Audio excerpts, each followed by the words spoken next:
నమస్తే PD news కి స్వాగతం. ముందుగా ముఖ్యాంశాలు. ఆంక్షలు సడలింపు, జాగ్రత్తలు మరవవద్దు. వైద్య ఆరోగ్య ముఖ్య కార్యదర్శి అనిల్ కుమార్ సింఘాల్. సంపూర్ణ ఆరోగ్యానికి దివ్య ఔషధం యోగా.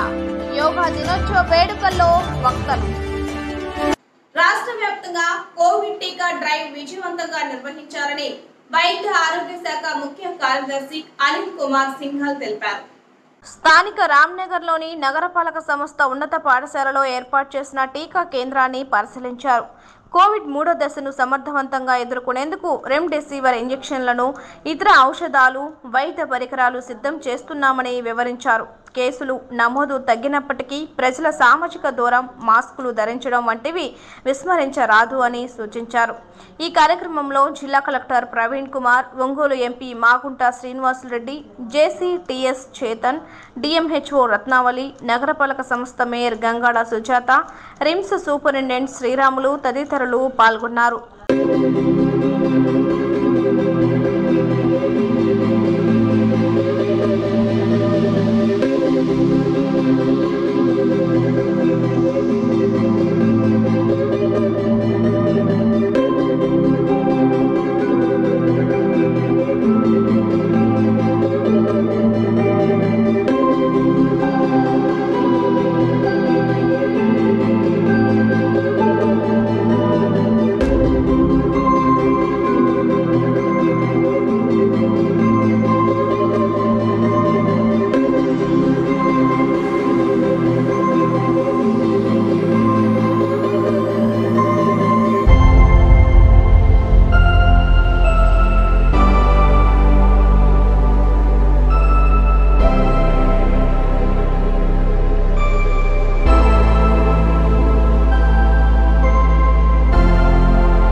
ఉన్నటువంటి డాక్టర్స్ మిగతా సమయంలో ఎవరైతే హోమ్ ఐసోలేషన్లో ఉన్నారో పేషెంట్స్ వాళ్ళకి ఫోన్లు చేసి ఆరోగ్య పరిస్థితి తెలుసుకొని వాళ్ళకి సరైన గైడెన్స్, సలహా సూచనలు ఇస్తూ ఉంటారు.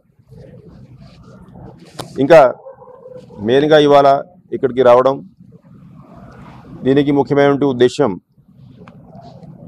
ఈ కోవిడ్ కేసులు ఈ ఫస్ట్ వేవ్ రావడము, మళ్ళీ సెకండ్ వేవ్ రావడము, ఇంకా కొంతమంది థర్డ్ వేవ్ వస్తుంది, ఎప్పుడు వస్తుంది దాని మీద ఏదో అంచనాలు వేస్తూ ఉన్నారు. అదే వేవ్ వచ్చినా రాకపోయినా దానికి కావాల్సినటువంటి ఏర్పాట్లు ఒకవైపు చేసుకుంటానే ఇంకొక వైపు దీనికి సరి అయిన సొల్యూషన్, పర్మనెంట్ సొల్యూషన్ అయితే వ్యాక్సినేషన్. అది అందరికీ తెలిసినటువంటి విషయం.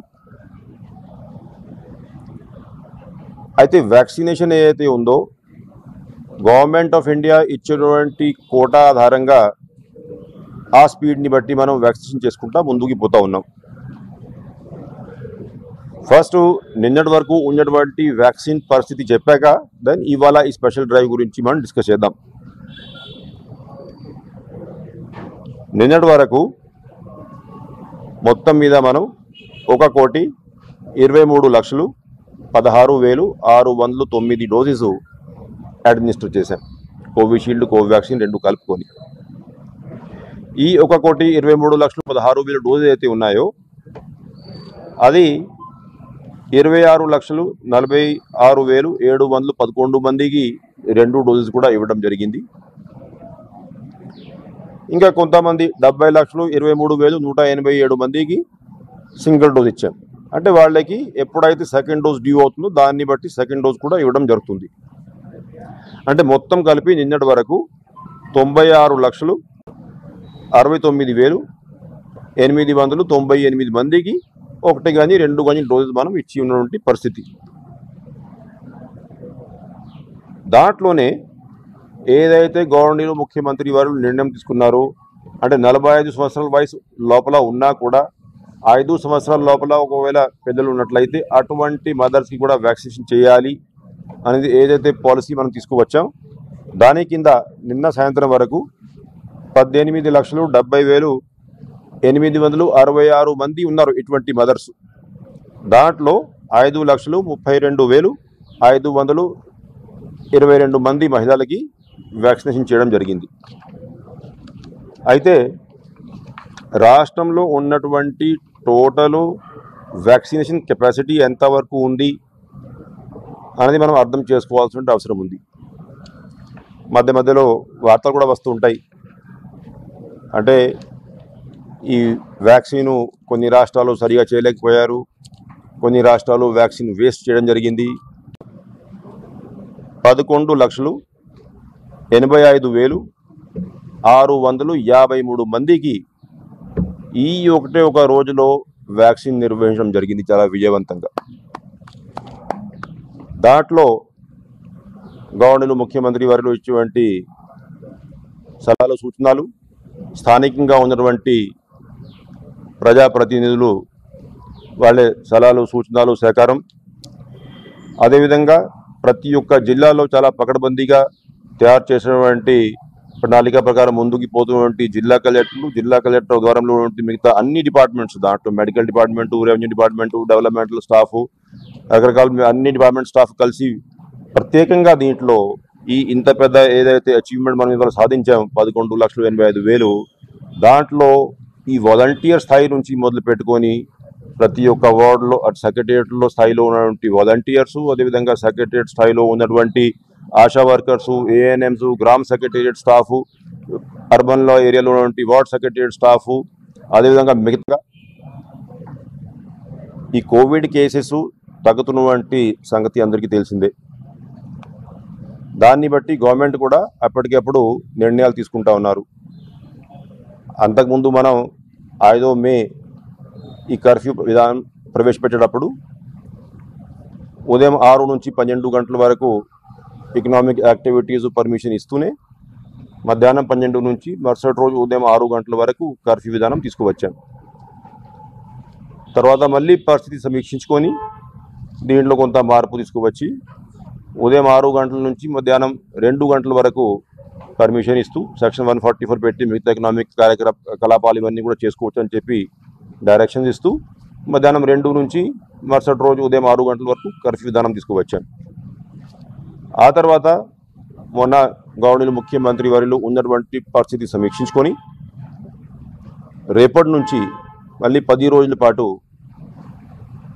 రాష్ట్రంలో ఉన్నటువంటి 13 జిల్లాల్లో ఒక ఈస్ట్ గోదావరిలో ఇంకా ఈ వీక్లీ పాజిటివిటీ 10% పైన కొంచెం ఉంది కాబట్టి ఈస్ట్ గోదావరికి అదే విధానం కొనసాగిస్తూ, అంటే మధ్యాహ్నం 2 గంటల నుంచి కర్ఫ్యూ ఉంటుందనేది కొనసాగిస్తూ, మిగతా 12 జిల్లాల్లో పాజిటివిటీ బాగా తగ్గింది కాబట్టి సాయంత్రం 6 గంటల నుంచి ఈ కర్ఫ్యూ విధానం ఉంటే బాగుంటుందని చెప్పి ఆదేశాలు జారీ చేశాం. ఇంకా రేపటి నుంచి ఈ 10 రోజుల పాటు ఇదే ఆదేశాలు అమల్లో ఉంటాయి.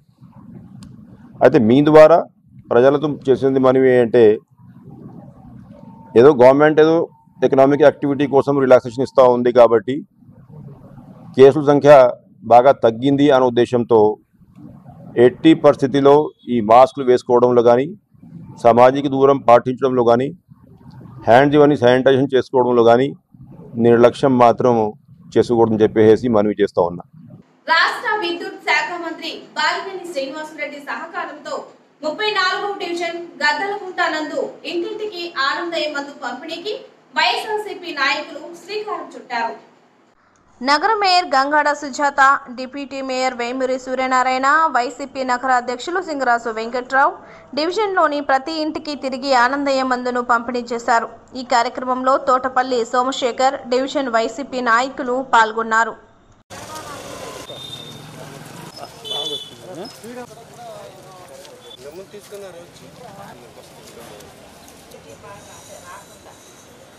వాసన పంపించారండి. దీన్నే మాకు రోజు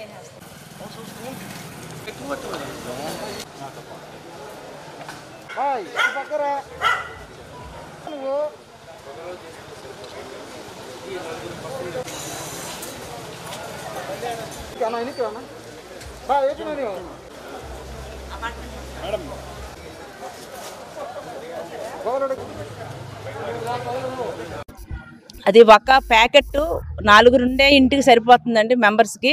ఉదయం కూడా నలుగురు ఉంటే కనుక దాన్ని 8 ఉండలుగా చేసుకుని ఉదయం 4 ఉండలు వేసుకోండి. అలాగే అదే సాయంత్రం కూడా భోజనానికి ముందు 1 గంట ముందు మళ్ళీ ఆ 4 కూడా వేసుకున్నట్లయితే మనం 1 డోసు 2 టైమ్స్ వేసుకుంటే సరిపోతుంది. కాబట్టి అదే రోజు నాన్ వెజ్ ఎవరు తినకూడదు, గడ్డ పెరుగు గడ్డ కూరలు కూడా తినకుండా ఉన్నట్లయితే ఆ మందు ఎఫెక్టివ్గా పనిచేస్తుంది.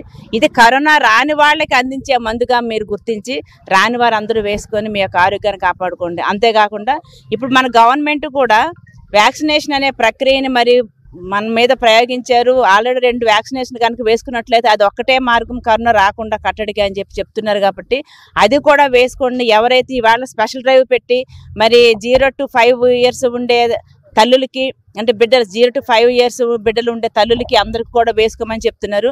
45 years అబవ్ ఉండే స్త్రీ పురుషులు అందరూ కూడా వేసుకోమని చెప్తున్నారు. అంతేకాకుండా ఫస్ట్ డోస్ వేసుకుని సెకండ్ డోస్ ఎవరైతే వేసుకొని వాళ్ళు ఉన్నారో వాళ్ళని కూడా వేసుకోమని మరి ప్రతిరోజు వ్యాక్సినేషన్ ఒక పక్క జరుగుతుంది. అలాగే ఆనందయ్య మందు మరో పక్క అందరికీ ఇస్తున్నాం. కాబట్టి ఈ రెండింటిని ఉపయోగించి ఆరోగ్యాన్ని కాపాడుకోండి. ఎందుకంటే త్వరలో మళ్ళీ థర్డ్ వేవ్ వస్తుందని చెప్పేసి అంటున్నారు. అది పిల్లల మీద ప్రభావం చూపిస్తుంది అంటున్నారు. కాబట్టి ఒక పక్క ప్రభుత్వాలు చర్యలు తీసుకుంటూ మరొక పక్క మన మినిస్టర్ గారు మరి మన ఆరోగ్యం గురించి ఈ చర్యలు తీసుకున్నందుకు వారిని అభినందిస్తూ ఈ అవకాశం మా ద్వారాగా పంపిణీ చేసే అదృష్టాన్ని మాకు కలిగించినందుకు ఎంతమంది ప్రాణాలు కాపాడడానికి మనం చూసాం. గత వారం రోజులు చూసినట్టయితే పేపర్లు, electronic media, print media third wave వస్తుంది, పిల్లలకి చాలా ఇబ్బందికరణ అనే పరిస్థితుల్లో బాలినేని శ్రీనివాసరెడ్డి గారు అండ్ ప్రణీత్ రెడ్డి గారు అందరూ మాట్లాడుకొని ఎట్టి పరిస్థితుల్లో కృష్ణపట్నం ఆనందయ్య గారి మందు మనం తీసుకురావాలనే ఒక సంకల్పంతో తీసుకురావడం జరిగింది. మేము 10, 12, 16 తారీఖులో ఒక 20,000 పొట్టాల దాకా పంచాము. కానీ ప్రతి ఇంటికి చేరాలనే కోరికతో కొంతమంది ఇంటి దగ్గర రాలేరనే తలచి ఈరోజు ఈ మొత్తం బాలినేని శ్రీనివాసరెడ్డి గారిచే ఆధ్వర్యంలో ప్రతి నియోజకవర్గంలో 10 ఇంటికి ఒక మందు కృష్ణపట్నం ఆనందయ్య మందుగా పంపిణీ చేయాలనే దృక్పథంతో ఈరోజు 34వ డివిజన్లో పంచడం జరుగుతుంది. రానున్న కాలంలో రేపు అయితే 33, 35, 36, 37 డివిజన్లో ఈ మందుని పంపిణీ చేసే కార్యక్రమం చేస్తాం. ఈ కార్యక్రమం 35వ డివిజన్లో మా యువనాయకుడు బాలినేని ప్రణీత్ రెడ్డి గారి ఆధ్వర్యంలో జరుగుతుంది. ప్రజలందరూ చింతవద్దు. ఎట్టి పరిస్థితుల్లో కృష్ణపట్నం ఆనందయ్య గారి మందు బాలినేని శ్రీనివాసరెడ్డి గారు 11 ఇంటికి పంపిస్తారని చెప్పి ఈ సందర్భంగా తెలియజేస్తూ, ఆ విధంగా మీరు కూడా మీ ఆదాద్రామాలను బాలినేని కుటుంబ సభ్యుల మీద ఉండాలని చెప్పి బాలినేని శ్రీనివాసరెడ్డి గారు ఇంటి వద్ద 3 విడతలుగా సుమారు 20,000 ప్యాకెట్ ఇవ్వడం జరిగింది. కానీ ఒంగోలు నియోజకవర్గం మొత్తం ప్రతి ఇంటికి ప్రతి వ్యక్తికి చేరే విధంగా కూడా అన్ని డివిజన్లలో కూడా ప్రారంభించాం. ఈరోజు 34 డివిజన్లో అందరూ కూడా ఈ కార్యక్రమాన్ని ఉపయోగించుకొని ఈ మందును వాడి కరోనా రాకుండా జాగ్రత్త వహించాలని కోరుతున్నాం. మన దైనందిన జీవితంలో యోగా ఒక భాగం చేసుకోవాలని ఆయుష్ విభాగం ప్రకాశం జిల్లా in-charge regional director doctor Padmaja అన్నారు. 7వ అంతర్జాతీయ యోగా దినోత్సవాన్ని పురస్కరించుకొని ఒంగోలులోని యూటీఎఫ్ భవనంలో ఏర్పాటు చేసిన కార్యక్రమంలో ఆమె ముఖ్య అతిథిగా పాల్గొన్నారు. ఈ సందర్భంగా తొలుత జ్యోతి ప్రజ్వలన చేసి యోగా కార్యక్రమాన్ని ప్రారంభించారు. పలువురు యోగా సాధకులు వివిధ ఆసనాలు వేశారు. ఈ సందర్భంగా డాక్టర్ పద్మజ మాట్లాడుతూ కోవిడ్ నిబంధనల మేరకు 30 మందితో యోగా దినోత్సవ కార్యక్రమాన్ని నిర్వహిస్తున్నామన్నారు. ప్రతి ఒక్కరూ యోగా సాధన చేయాలన్నారు. ఆయుష్ విభాగం హోమియో డాక్టర్ జనార్దన్ రావు మాట్లాడుతూ యోగా సాధనతో మానసిక ప్రశాంతత లభిస్తుందన్నారు. మంచి ఆరోగ్యానికి యోగా సాధన దోహదపడుతుందని అన్నారు. ఈ కార్యక్రమంలో నెహ్రూ యువ కేంద్రం వాలంటీర్లు కూడా పాల్గొన్నారు.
ప్రతిరోజు స్నానం చేస్తూ సాధించుకోవాలి.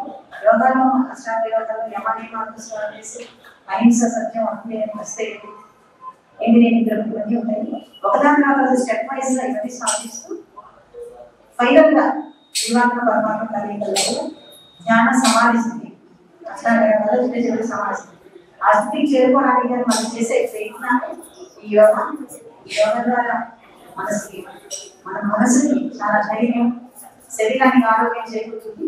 ప్రస్తుతం ఈ పాండమిక్ కండిషన్ లో ఈ COVID-19 అనేటువంటి ఈ మహమ్మారి గారి ప్రపంచాన్ని పట్టివేయిస్తున్న ఈ సమయంలో మన భారతదేశ సాంప్రదాయమైనటువంటి యోగా ద్వారా అనేక మంది ధైర్యాన్ని, స్థైర్యాన్ని పొంది మానసిక ధైర్యం పొంది ఎదుర్కొంటున్నాం. మనం ఈ కోవిడ్ కి మందులు ఎవరి విషయం అందరికీ తెలుసు. ఏదో మందులు వాడుతున్నారు, ఎట్లా ట్రీట్మెంట్ జరుగుతుంది. కొందరు అనుకోని పరిస్థితుల్లో దూరం అవుతున్నారు, చాలా మంది రికవర్ అవుతున్నారు. ముఖ్యంగా మనల్ని కాపాడేది మన మానసిక ధైర్యం. ఆ మానసిక ధైర్యాన్ని చాలా మంది భయంతో మనకు దూరం అవుతున్నారు. ఆ భయం. నమస్కారం అండి. ఈరోజు మనం 7వ అంతర్జాతీయ యోగా దినోత్సవం జరుపుకుంటున్నాము. ఈ సందర్భంగా మనం యోగా యొక్క ప్రాశస్త్యతని ఇంకా బహుళ ప్రచారంలో తీసుకురావాల్సిన అవసరం ఉంది.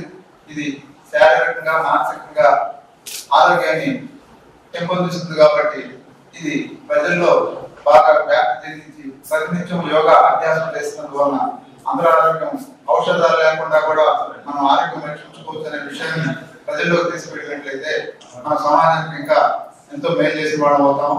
కాబట్టి యోగాను మనం ఇంకా బాగా ప్రాచుర్యంలోకి తీసుకురావడానికి మనం కృషి చేద్దామని చెప్పి అందరికీ తెలియజేసుకుంటున్నాను.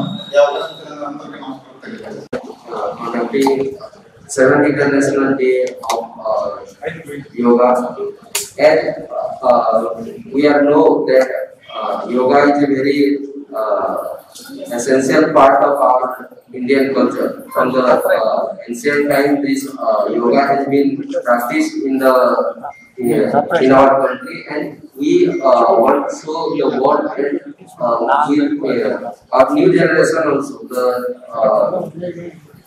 importance of our yoga during this COVID pandemic time. Also we have seen. నా పేరు డాక్టర్ జి పద్మజాతి. నేను ఆయుష్ డిపార్ట్మెంట్లో సీనియర్ వైద్యాధికారిగా పనిచేస్తూ ప్రకాశం జిల్లా ఒంగోలులో ప్రస్తుతం రీజనల్ డిప్యూటీ డైరెక్టర్ పోస్ట్లో ఎఫ్ఎస్సిగా పనిచేస్తున్నాను. ఆయుష్ శాఖ తరఫున ఈ అంతర్జాతీయ యోగా దినోత్సవం అనేది గత 6 సంవత్సరాలుగా జరుపుకుంటూ ఉన్నాం. మనం ఇప్పుడు 7వ అంతర్జాతీయ యోగా దినోత్సవాన్ని జరుపుకుంటున్నాము. ఈ సందర్భంగా మా శాఖ కమిషనర్ గారైనటువంటి రాములు గారి ఆదేశానుసారం ఈరోజు అంతర్జాతీయ యోగా దినోత్సవాన్ని ఇక్కడ యూటీఎఫ్ కార్యాలయంలో కోవిడ్ నిబంధనలు పాటిస్తూ 30 మందికి లోబడి ఎక్కువ మంది గ్యాదర్ అవ్వకుండా, అంటే గ్యాదరింగ్స్ ఉండకూడదు కాబట్టి 30 మంది లోపల పాటే యోగా కార్యక్రమాన్ని నిర్వహిస్తున్నాము. యోగా కార్యక్రమాన్ని నిరంతరం సాగించుకుంటూ ప్రజలందరూ కూడా ఎక్కడ వాళ్ళు అక్కడ చిన్న చిన్న గ్యాదరింగ్స్ తోటి, ఒకేసారి పెద్ద గ్యాదరింగ్ లేకుండా ఎక్కడ వాళ్ళు అక్కడ ఇళ్లలో అయినా సరే పిల్లలు, పెద్దలు, వృద్ధులు అందరూ కూడా ఈ యోగా కార్యక్రమాన్ని చేపడుతూ ప్రతిరోజు సాధన చేస్తూ అందరూ ఆరోగ్యంగా ఉండాలని ఆశిస్తూ ఆయుష్ శాఖ తరఫున అందరికీ శుభాకాంక్షలు తెలియజేసుకుంటున్నాను. యోగా ప్రాముఖ్యతను ప్రపంచానికి చాటిన ఘనత మన భారతదేశానిదేనని ఉపాస్ సూపర్ స్పెషాలిటీ ఆసుపత్రి వైద్యులు డాక్టర్ ప్రకాష్ అన్నారు. 7వ అంతర్జాతీయ యోగా దినోత్సవాన్ని పురస్కరించుకుని ఆసుపత్రి ప్రాంగణంలో యోగా దినోత్సవాన్ని నిర్వహించారు. ఈ సందర్భంగా పలువురు యోగా సాధకులు, ఆసుపత్రి సిబ్బంది యోగాసనాలు వేశారు. అనంతరం డాక్టర్ ప్రకాష్ మాట్లాడుతూ యోగా ప్రయోజనాలను భవిష్యత్తు తరాలకు అందించాల్సిన బాధ్యత మనపై ఉందన్నారు. యోగా సాధన వల్ల కలిగే ఫలితాలను ప్రజలందరూ పొందాలన్నారు. బీజేపీ నాయకుడు సిగ్గం శ్రీనివాసరావు మాట్లాడుతూ యోగా సాధన వల్ల ఎంతో ఉపయోగం ఉందన్నారు. యోగా ప్రాధాన్యతను గుర్తించి దీనిని అంతర్జాతీయ స్థాయి గుర్తింపు తీసుకువచ్చిన ఘనత మన ప్రధాని నరేంద్ర మోదీకే దక్కుతుందన్నారు.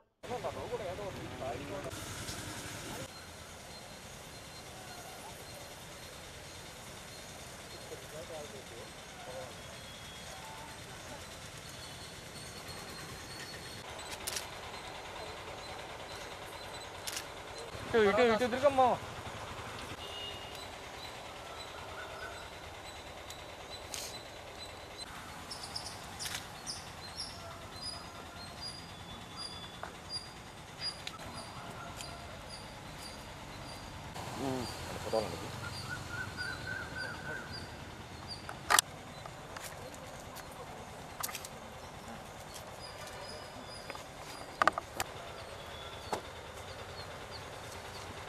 నమస్తే అండి, నేను డాక్టర్ ప్రకాష్ ఉపాస్ సూపర్ స్పెషాలిటీ హాస్పిటల్లో ఆర్థోపెడిక్ డాక్టర్ని. ఇవాళ 7వ ఇంటర్నేషనల్ యోగా డే సందర్భంగా అందరికీ శుభాకాంక్షలు. యోగా ప్రాముఖ్యత గురించి భారతదేశానికి ఎప్పుడో తెలుసు, అది ప్రపంచానికి కూడా చాటి చెప్పడం జరుగుతుంది. ఈ యోగా యొక్క ప్రాముఖ్యతని అందరూ గుర్తించి ఇది దైనందిన కార్యక్రమంలో ఒకటిగా దీన్ని కంటిన్యూ చేయాలని అందరినీ కోరుకుంటున్నాను. Thank you. ఈ యొక్క యోగా కార్యక్రమం గురించి అందరికీ తెలిసి ఉన్నదే. ఈ ఆధునిక ప్రపంచంలో మనిషి అనేక రకమైనటువంటి ఒత్తిళ్లకు లోనవుతున్నటువంటి ఈ సందర్భంలో మన ప్రీతమ ప్రధానమంత్రి నరేంద్ర మోడీ గారి యొక్క ప్రోత్సాహంతో అంతర్జాతీయ స్థాయిలో ఈ యోగా దినోత్సవాన్ని కార్యక్రమం చేపట్టడం జరిగింది. ఒక రకంగా భారతీయులందరూ కూడా ఈ విషయంలో గర్వించదగ్గటువంటి అంశం. ఈ రకంగా ప్రతి ఒక్కరూ కూడా మన ఆరోగ్యాన్ని కాపాడుకోవడం కోసం, మానసిక ఒత్తిడి నుంచి తప్పించుకోవడం కోసం ప్రతి ఒక్కరూ కూడా యోగా చేయడం ద్వారా ఒక రకమైనటువంటి అనుభూతిని లోను కావటం, మన దైనందిక కార్యక్రమంలో హుషారుగా పనిచేయడానికి కానీ, ఇంకా మన జీవన వయసును పెంచుకోవడానికి కూడా బాగా దోహదపడుతుందని చెప్పేసి ఈ సందర్భంగా తెలియజేస్తూ ఉన్నాను. కాబట్టి ప్రతి ఒక్కరు కూడా మన పూర్వీకులు మనకి ఏదైతే నేర్పారో ఈ యోగాసనాలని అందరూ కూడా చేయాలి. యోగాలో మానసిక శారీరక దృఢత్వం పొందవచ్చునని యోగా సాధకుడు డి వీరాంజనేయులు అన్నారు. కేంద్రం ఆధ్వర్యంలో యోగా సాధన చేశారు. ఈ సందర్భంగా యోగా కేంద్రం కార్యదర్శి డి వీరాంజనేయులు మాట్లాడుతూ మనస్సును స్థిరంగా ఉంచేది యోగా అని పతంజలి మహర్షి చెప్పారన్నారు. గత 14 సంవత్సరాలుగా తమ సంస్థ ద్వారా ఎందరికో యోగా నేర్పించామని చెప్పారు. యోగా సాధన వల్ల ఎన్ని ప్రయోజనాలు ఉన్నాయో ఇటీవల కరోనాతో ప్రజలకు తెలిసిందన్నారు. కరోనా చికిత్సలో భాగంగా యోగా సాధన చేయమని, ప్రాణాయామం చేయమని సూచించారని చెప్పారు. యోగా, ప్రాణాయామం, మంచి ఆహారంతో మన ఆరోగ్యాన్ని సంరక్షించుకోవచ్చునని చెప్పారు.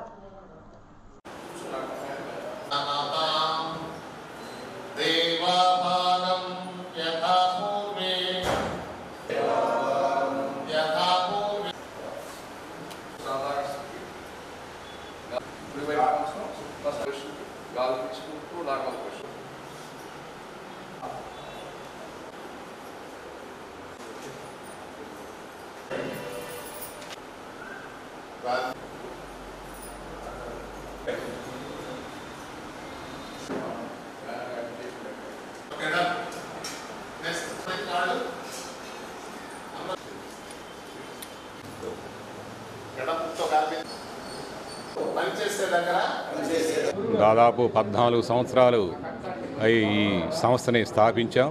మరి 14 సంవత్సరాలు కూడా అంటే 365 రోజుల పాటు ఉదయం 5 గంటల నుండి 7 గంటల వరకు యోగా సాధన చేస్తున్నాం. వేలాది మంది ఇక్కడ యోగాభ్యాసం పొందారు.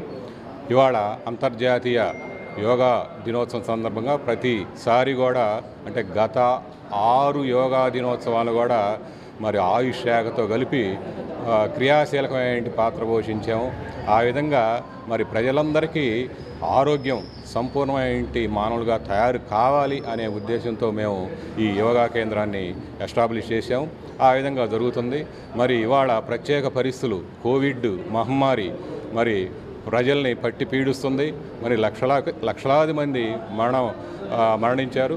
ఈ సందర్భంలో కూడా మేము ఈ సమాజానికి అప్పీల్ చేసేదంటే ప్రతి ఒక్కరు కూడా యోగా సాధన చేయాలి. యోగా సాధనతో పాటు మన ప్రకృతిని కాపాడుకోవాలి. ప్రకృతిని ఈ యోగా మిళితం చేసుకొని మనం ఈ సెంటర్ని ముందుకి తీసుకెళ్తున్నాం.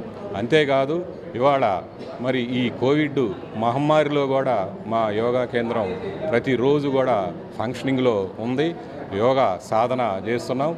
ఆ విధంగా మరి సామాజిక సేవా కార్యక్రమాల్లో కూడా మేము పాలుపంచుకుంటున్నాం. ఉదాహరణకి ప్రకృతి పర్యావరణ పరిరక్షణ కానీ, అదేవిధంగా పాఠశాల విద్యార్థులకి మూర్తిమత్వం క్లాసులు అంటే త్రూ యోగా ద్వారా ఆ విధమైన వాళ్ళకి శిక్షణ ఇస్తున్నాం. దళితులకు వ్యతిరేకి అయిన ఎమ్మెల్సీ తోట త్రిమూర్తులను బర్తరఫ్ చేయాలని మాల మహానాడు రాష్ట్ర అధ్యక్షులు బిల్లా వసంతరావు డిమాండ్ చేశారు. మాల మహానాడు ఆధ్వర్యంలో స్థానిక కలెక్టరేట్ వద్ద ఉన్న అంబేద్కర్ విగ్రహం వద్ద నిరసన వ్యక్తం చేశారు. 1996లో తూర్పు గోదావరి జిల్లా వెంకటాయపాలెంలో తోట త్రిమూర్తులు సహకారంతో దళితులకు శిరోమండనం చేశారని అన్నారు. అప్పటి నుంచి ఏ పార్టీ అధికారంలో ఉంటే అక్కడ చేరుతూ కేసును తప్పుదారి పట్టిస్తున్నారని ఆరోపించారు. అటువంటి వ్యక్తికి సీఎం జగన్మోహన్ రెడ్డి ఎమ్మెల్సీ పదవి ఇవ్వటం దుర్మార్గంగా ఉందని, ఆయన బర్తరఫ్ చేయకపోతే ఉద్యమం చేపడతామని హెచ్చరించారు. ఈ కార్యక్రమంలో వినోద్, సూరయ్య, అశోక్, దేవసహాయం, బంగారయ్య, రోసయ్య తదితరులు పాల్గొన్నారు.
తేదీన తూర్పుగోదావరి జిల్లాలో రామచంద్రాపురం మండలం వెంకటాయపాలెం గ్రామంలో మా రక్త బంధువులైనటువంటి దళిత సోదరులను అక్కడ ఉన్నటువంటి తోట త్రిమూర్తులు అనేటటువంటి వ్యక్తి, ఈయన అగ్రకులానికి చెందినటువంటి వారు ధనబలంతో అధికార బలంతో మరి కళ్ళు నెత్తికెక్కి ఆ రోజు మా దళిత సోదరులను చిరోమండలం చేయడం జరిగింది.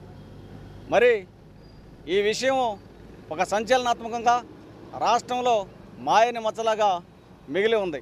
ఇలాంటి దళిత ద్రోహికి, దళితులను అవమానపరిచినటువంటి వ్యక్తికి ఈరోజు మన రాష్ట్ర ముఖ్యమంత్రి వర్యులు ఎమ్మెల్సీ పదవి ఇవ్వటాన్ని ఆంధ్రప్రదేశ్ రాష్ట్ర మాల మహానాడు తరపున తీవ్రంగా ఖండిస్తూ వ్యతిరేకిస్తూ ఈరోజు మాల మహానాడు ఆధ్వర్యంలో ప్రకాశం జిల్లాలో అన్ని కుల సంఘాలను, ప్రజా సంఘాలను కలుపుకొని నిరసన తెలియజేయడం జరుగుతుంది.